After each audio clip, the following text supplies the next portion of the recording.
సాధారణంగా చిన్న పిల్లలకు చిన్న వయసు నుంచే టాయిలెట్లు ఉపయోగించడంపై శిక్షణ ఇస్తుంటారు పేరెంట్స్. 4 ఏళ్ల బాలుడు టాయిలెట్ ఉపయోగించకుండా బయటే విసర్జన చేశాడు. దాంతో ఆ తండ్రికి పట్టరాని కోపం వచ్చింది.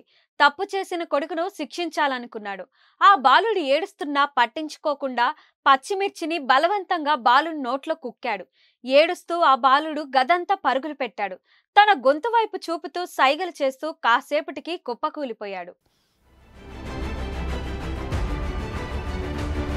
చివరకు తండ్రి ఆ పసివాడిని ఎత్తుకొని సమీపంలోని ఫ్యామిలీ క్లినిక్ కు తీసుకువెళ్లాడు. అప్పటికే చిన్నారి పల్స్, శ్వాసను కోల్పోయినట్లు సమాచారం.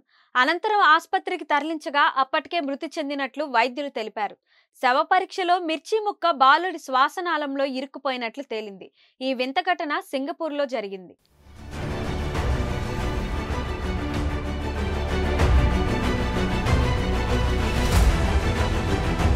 మరిన్ని వీడియోస్ కోసం ఛానల్ ని సబ్స్క్రైబ్ చేయండి. లేటెస్ట్ అప్డేట్స్ కోసం వాట్సాప్ ఛానల్ ని ఫాలో చేయండి.